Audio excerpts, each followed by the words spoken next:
Hi, I'm Brandon. And I'm Megan. For years, we were stuck in a rut, always complaining that nothing ever changed for us. And then we realized if we wanted to improve our lives, we had to put in the work. Each week on this podcast, we'll get into an aspect of personal growth, relationships, or just life. Through our own experiences and guest interviews, we hope to inspire you to make your own positive changes. Welcome to the Fools in Love podcast.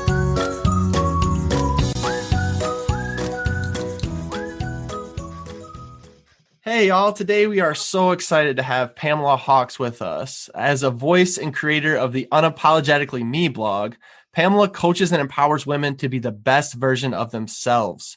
She provides member support as well as group lessons through her social media presence, and she's inspired by her own personal development journey.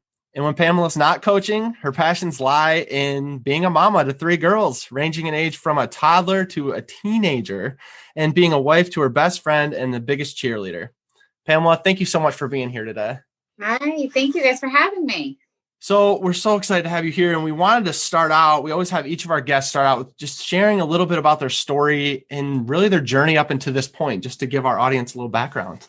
Yeah, absolutely. So as you noted, I am a proud mama of 3 girls. Right now, the current age gap is a 2-year-old, a 5-year-old, and a 19-year-old. And so when I say that we have like all sorts of emotions going on in this house, they're strong for sure.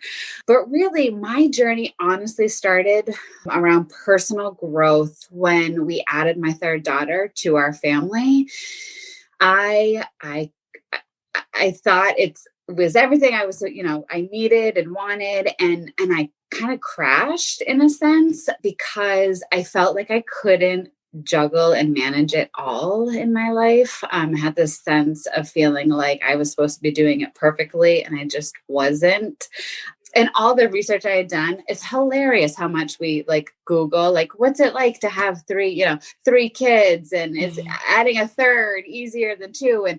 And I really was asking that question wrong, to be honest, because I had such a big age gap from the first to the second. It really was like having a first child again when my middle child came in. So I should have been questioning, what is it like to bring 2 children so close in age? Because that threw me through a loop. And really what was started like where I am today with having a blog and coaching women and just trying every day to show up as the best version of myself. I love that. So, oh my gosh, I cannot even imagine what it must have been like. We have 2 kids, a boy and a girl.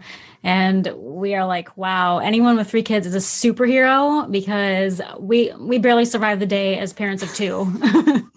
It's hard. It's hard. And especially during these times, like just dealing with, we are doing Zoom kindergarten, which is like chasing kittens. So, my oldest experienced her senior year, at the start of all of this. So just those emotions, losing a graduation and prom and all those things, so it's been pretty chaotic in our house. Oh my goodness. All right. So we know that we've seen you on social and your blog and everything, talking about the idea of identity. We pull our identity from so many different things. Can you tell us a little bit more what the struggle of finding your identity looked like? So you have this 3rd child, it totally rocks your world. How'd you come from, I don't know what I'm doing, to a place where you felt like you felt who you were, you knew who you were? Yeah. So I remember it like so vividly. I was very emotional, like after having her. And I don't just think the pregnancy hormones, again, I think just trying to feel like I was supposed to have this all figured out. I was supposed to know, how do you go to a grocery store with 2 small children? Like I didn't actually, like, where do you put the car seat? Where do you put the food? Where do you put the other child? Like, I just was like constantly beating myself up over not getting it right, I felt like. And so I was sitting by my Christmas tree and I was having a cup of coffee, and I remember just like crying, like nonstop crying, and just like being mad at myself. Like all I wanted was everything that I had. Right? Everything. I have a beautiful marriage, these 3 healthy, beautiful girls, a job that I love, but I felt so empty. I felt so lost still, and I didn't understand why. And so it was in that moment that I realized like I had actually lost who I was as like a person. I was a mama and a wife. I was a leader, an employee, a friend, a sister. And I was the number one people pleaser, I think, that I knew. And so, but at the end of the day, I just kept feeling empty. And that just felt so off to me. And so it was in that moment that I did like my own, which now I understand a lot of people do this, but like a visual practice of like, so who do I want to be? Like, who do I want to show up as? And I know that a lot of people do it big. They do like these big in 10 years or in 5 years. And I just wanted to survive through the new year, to be honest. I wanted to survive through like the first year of having 3 children. And so I made my vision for like, who do I want to show up as on December 31st of 2019. So giving myself that year. And I really thought a lot about that. I wanted to be happy. I wanted to laugh more. I wanted to make myself a priority. So these are all kind of things I felt like I was having this vision of all of those emotions and things I wanted to show up as, but then I had to back into, so now what? Right? Like what's the actual work that I need to do? And that's when I put a lot of focus in on myself. I think as parents, oftentimes we're like number 2 or 3 or like right on like the list of priorities. And for once I decided like I was going to make myself a priority. Yeah. And that, like you said, I mean, there's some power in that because you basically had built up in your mind like where you wanted to be. And I know like for me, I was in the same place. I mean, it wasn't so much like in fatherhood or like with kids, but it was more in like career. Like I wanted to be at this certain point or have this, have a house, have a wife, have like the 2.5 kids and, the white picket fence and all these things. And a lot of times I think most of us can get stuck in that, what you were saying, where you're like, but wait, I have all those things now that the world's telling me I should have. So then why do I feel the way I feel? So it's like really powerful that you took that and looked in the mirror and decided, what you were going to do. And one of my favorite quotes, I can't remember who said it, but they're like, you have no obligation to be who you were 5 minutes ago, like currently. So like you did that and changed that. So that's just some real power in that. So props to you is what I'm trying to say there. Thank you so much. I think we live in this world of shoulds, right? We should be all of these things. And I had a lot of guilt around that. I had this guilt of like, I should want to stay home and be a stay-at-home mama with these girls. Like I should want that. And it broke my heart. And like to say it out loud, like I didn't actually want that though. Like I am so proud of my career. I work full time outside of my home and have been in the same role with the same company for 12 years now. And I was up for a promotion at that time too. But I felt like, no, I should not be excited to go back to work and to step into that promotion. I should want to be home with these kids and, do all these things.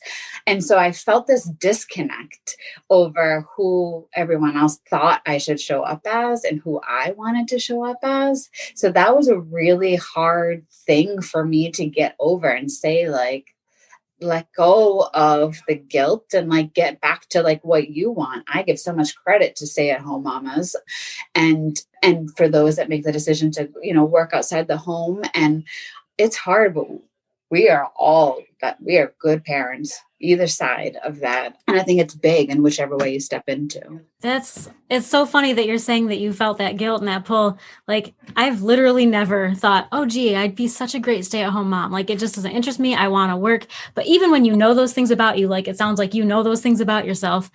It's just like you think, well, geez, now that I do have the 2 or the 3 kids, it seems like maybe this is something I should think that I want to do. And you feel like, I feel so weird that I don't want that.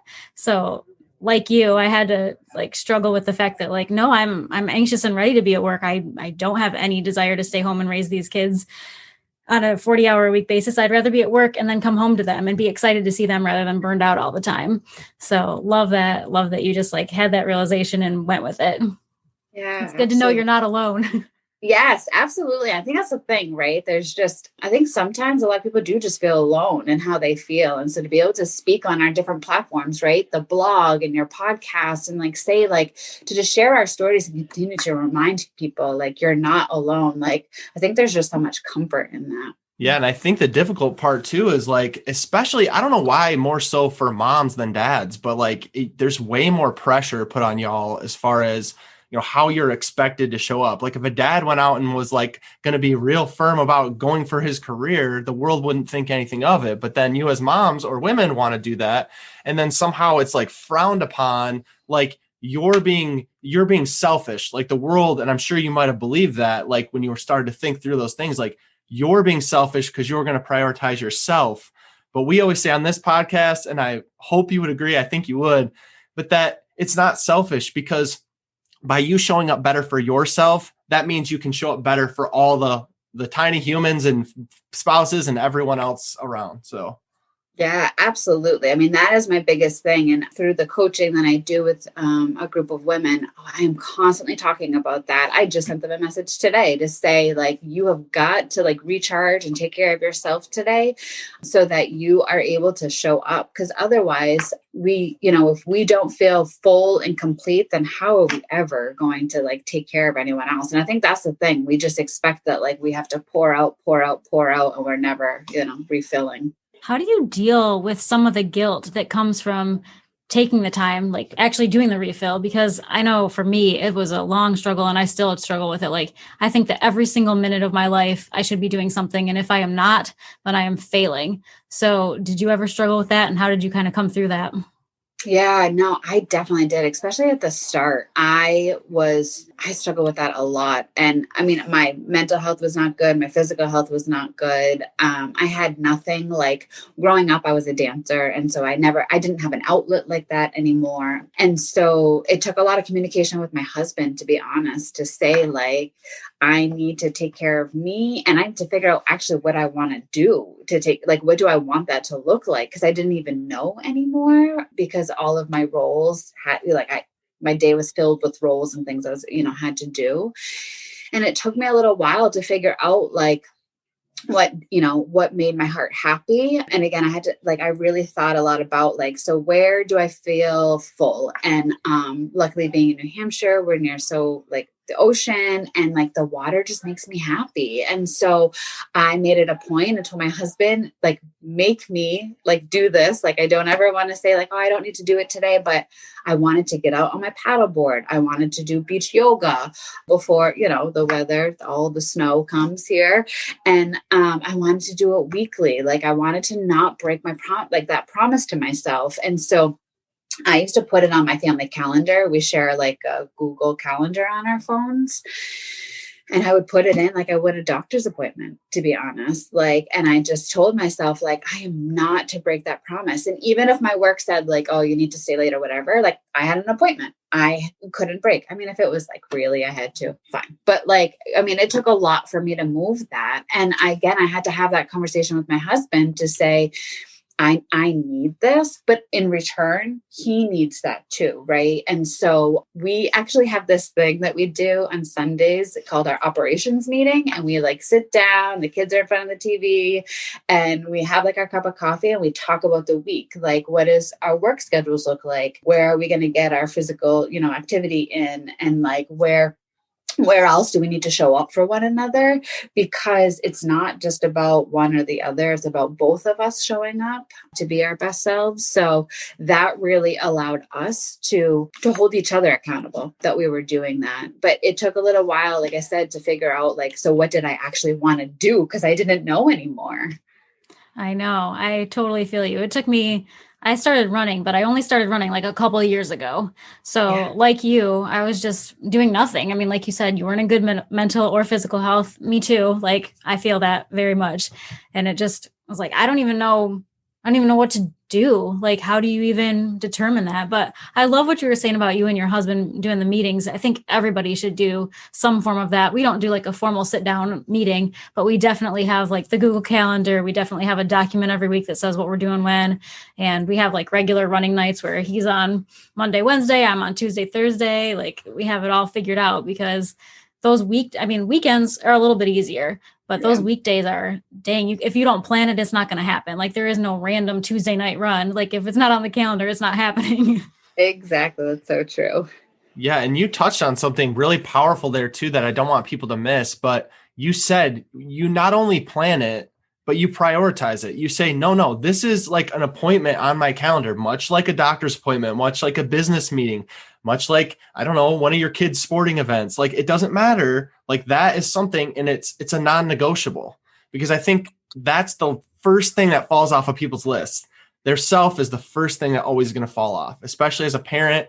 And sometimes, yes, that has to happen. I get it. You know, we live in this world. We're in 2020. It can happen. But I think it's important to make sure that you're doing exactly what you said. It's a non-negotiable, and it's not going to be always the first thing to fall to the wayside when everything else is kind of falling down around you.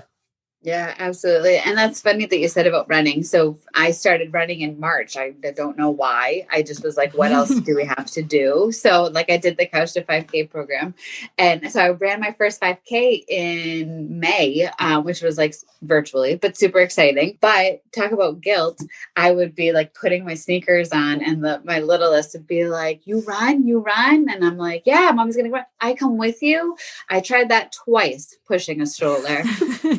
No more. Like it's I was no like, joke. It's no joke. And second, this is my time. Like I'm going out. But yeah, so running, I was like, that is a different run when you're pushing a stroller. Oh, I like if we don't run together, I barely make, like I can't even take it alone. Like I will not take the stroller alone because it's too ridiculous.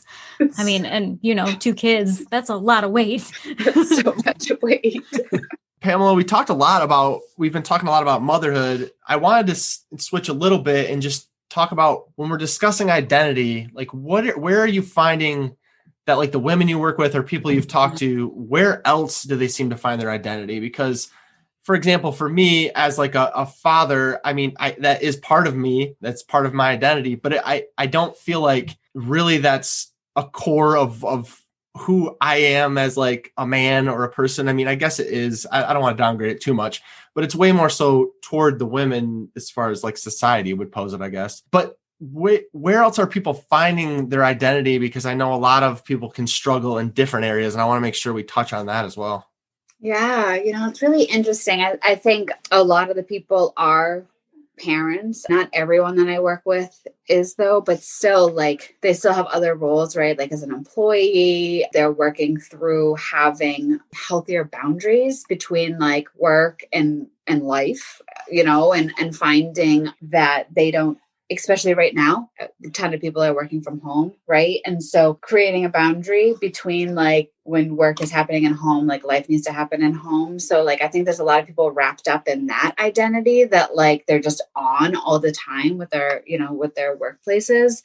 I think a lot of people have issues that they're struggling with, like, when their children graduate and move on. And now who are they now? Right? Like they're going off to college, and like the last 18 years have been dedicated to them and their sports. And so again, who am I now as this person sitting in this house experiencing empty nest? I think a lot of people also struggle with previous versions of themselves. And I can give a perfect example of myself, but a story that I share a lot in my journey and on the blog is I put myself in a really bad financial situation many years ago.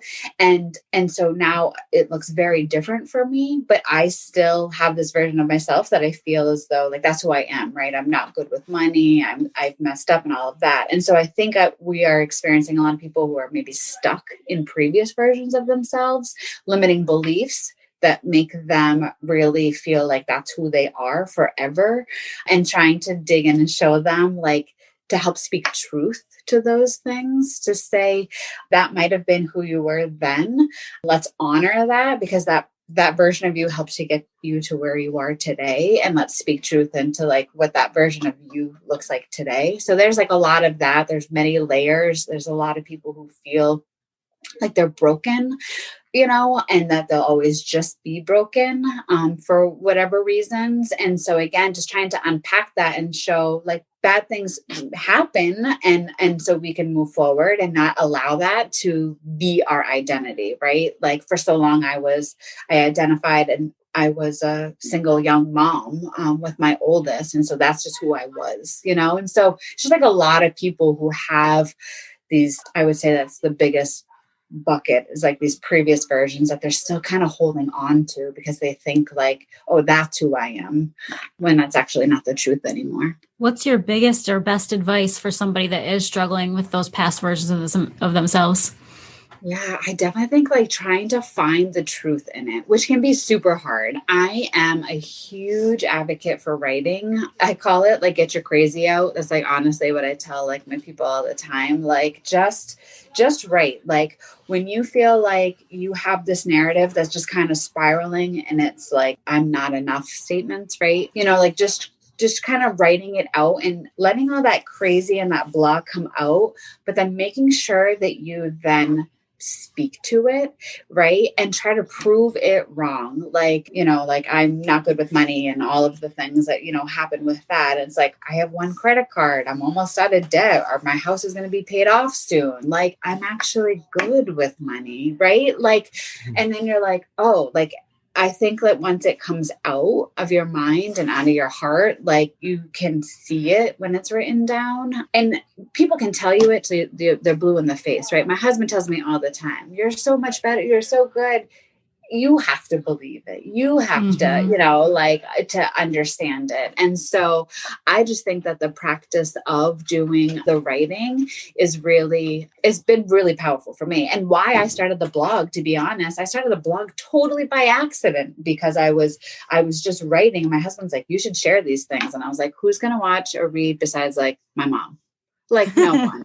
Like, but more people did because I think they resonated with the fact that like all the things that I thought I was, a lot of people think that too. I love that. We were just recently in a training and one of the people leading the training was talking about those past beliefs that you were just talking about.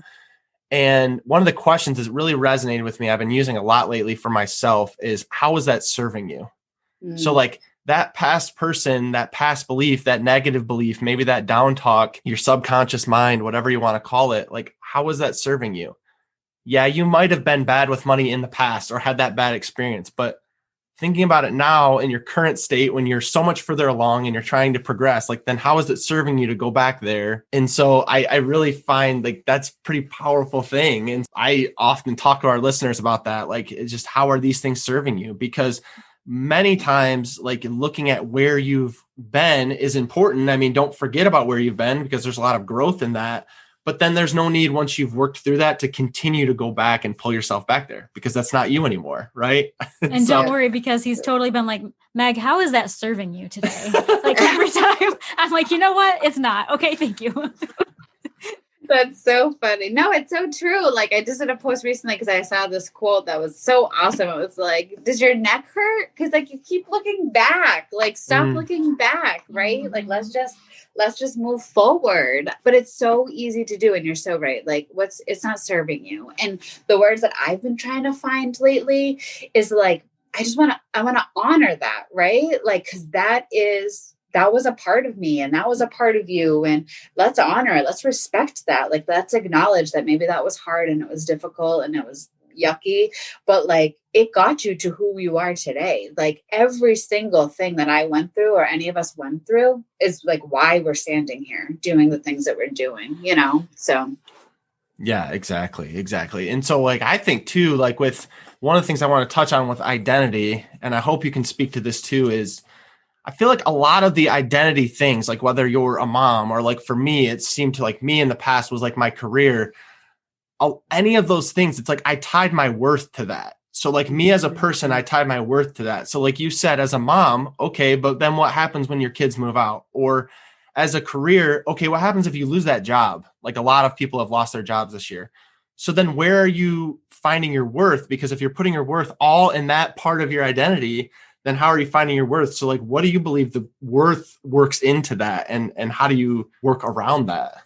Oh my gosh. I just did a post a couple weeks ago. So you guys are going to have to like link to it, but all about worth and how for my entire life up until this year, I think I have wrapped my worth on external, making other people happy, making other people proud, making other people not disappointed in me. Something I'll share with you is like I, as a child, experienced a lot of people in my life who, like, I'm a child of divorce. And so like people would leave, and so like my worth like left in that, like I'm not worthy enough of love. And I mean, just all the things. Right. And so it wasn't until recently, like through this and like a lot of therapy, that I realized like, wow, like I need to like love myself like unconditionally for all.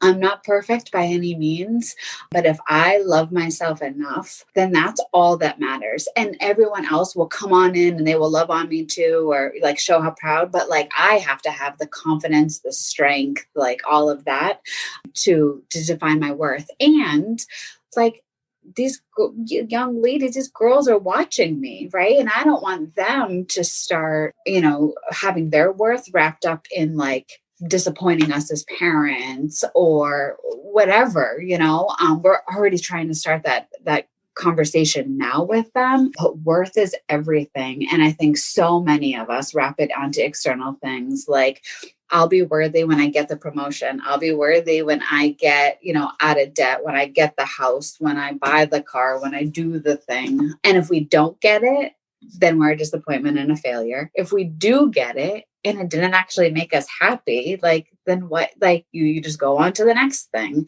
And I think that's something that this period of really a lot of being at home for us has done for us too, is like, we have actually been very fortunate to be healthy, but we've also found a lot of joy in spending a lot of time at home. And I think that speaks volumes to like the unit that we've created under this roof, because we didn't need external things to make us happy during this time. I hope that makes sense, but that all kind of plays into like that worthiness of not needing all those things to feel like I'm enough. I'm so happy for you that you have this little unit of yours that you guys have been rocking it out at home. I love that. That makes my heart happy for you.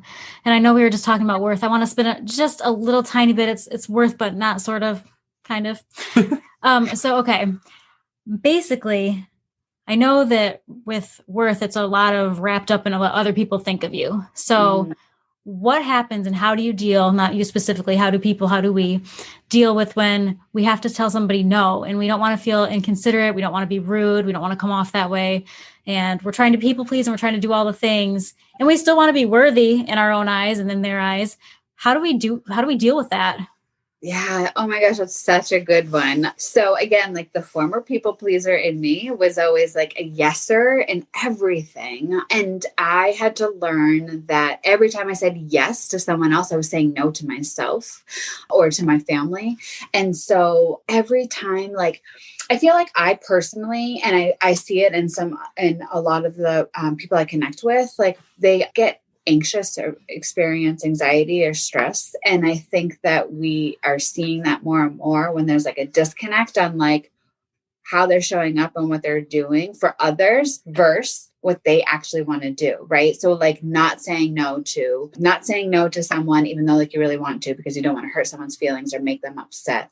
And so I think it's just the reminder of like, if it's not a heck yes for you, then it should probably be a no. And it doesn't need to be like a rude no. It can be, like, the holidays coming up is like a perfect example of like everyone's going to be putting out there what they want to do. And like, if you don't feel comfortable, like just acknowledging like, this is a really hard conversation for me, but like, I'm not comfortable doing this thing. That doesn't mean that I don't love and respect you, but like, this is what's best for us right now. Right. And like, I think we can do it in a super respectful way. And unfortunately, people are going to get upset, right? Like when you say no to someone, how they receive it is on them. You can't own that, right? Like that's a huge part.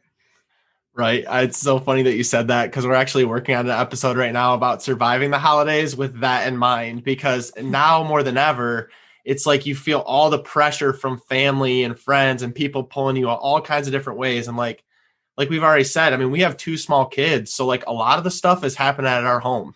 And so like, if you want to do it, that's great. You can come over to our house and that's where we're going to do it. And like, it's not always popular, but like, our kids are a mess if we do that. Like, we're originally from Michigan and we would always travel every year up there at Christmas. We stopped doing that once we had kids because we simply can't do that. It's a mess. They're miserable. We're miserable.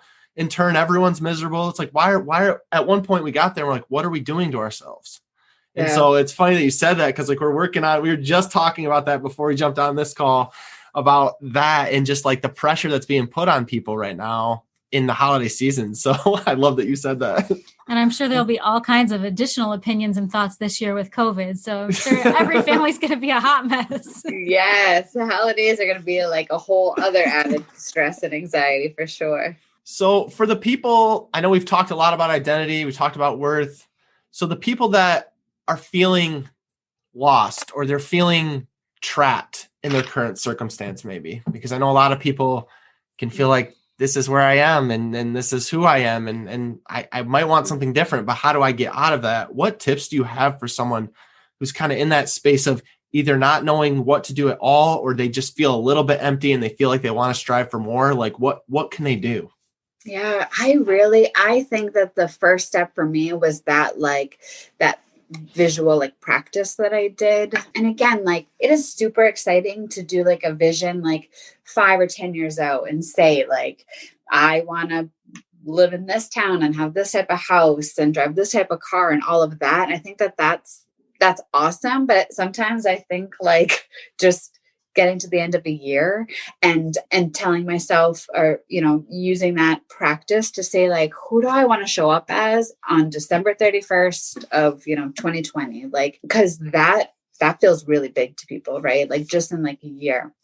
And then when you have that vision, like, again, like going and like writing it out and like thinking really about like who that person is, like I said, like, am I joyful? Do I laugh more? Am I in good physical and mental, like health, shape? And then from there, like backing into like, so what do I need to do in order to get there? Because I think that's the overwhelming part, right? Like we have like these really huge goals and then we're like super overwhelmed by like, how do you actually do the thing to get there? And so, what I have been working with my community on is like breaking it down so that even if you do it quarterly, you have like a quarterly goal that will help you ultimately get to the bigger goal at the end of the day. And then from there, each quarter, like you break it out like monthly. So here's a silly example. I made a pact with my husband and my brother-in-law. They are very big into biking. And they were going to try to hit, it was back in 2019, they were going to hit 2019 miles in that year on their bikes. And I was like, I got this, I can do this. And so that was really a lot of miles and it was super hard. But what I told myself, like I got a stationary bike and I took that really big number, that 2019, and I broke it down. Like, how do I want to do it in quarter 1, quarter 2, quarter 3? Like, how am I going to get to that bigger thing? Numbers just works better for me. I'm doing this. I hope that's okay. And then each month, what I had to do to back into it. But I really think that like, with any goal of who you want to show up as and what your identity can be at the end of that year, if you just break it out, like if you want to make a health goal for yourself, if you want to start a side hustle, if you want to do anything, like just breaking it down so that it feels more manageable, because the second that you don't, you're just going to get super overwhelmed. But I love what you were just saying about planning it. And for the people that are, obviously most of you are listening, they can't see behind us, but we use the Scrum method.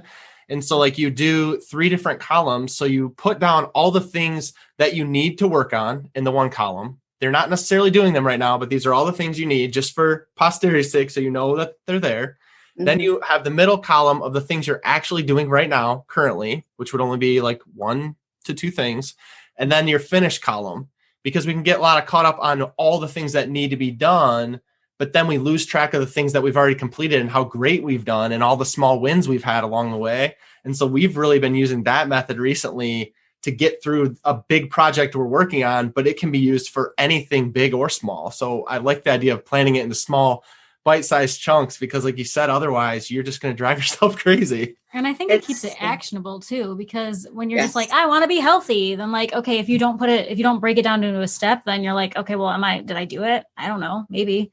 Like, right. Yeah. And I think that is like something that a lot of people are focusing on right now is their health. And so they might say like, they might have it be like a physical, like I want to work out 300 times in the year, right? And then they're like breaking it out by quarter, by month on how they're going to get there. And then halfway through the year, we kind of have like a touch base. Like, so how's it going? Like it's going really well, but like, I'm eating all the pie. I'm eating all the chips. Like, you know what I mean? And it's like, all right, well, so for the next 6 months, let's have like this sub thing of like, what are we doing around like nutrition, right? And I'm by no means like an expert on nutrition or anything, but like, I just feel like we know don't eat all the chips, right? We know like what we need to do. And so I think having those touch bases too on what do we need to keep adding in, like reevaluating it, like as you go, because if you just, it can also get boring, or you just like kind of just stay neutral. So I love that though. I'm going to have to look into that. Yes. That's a great one.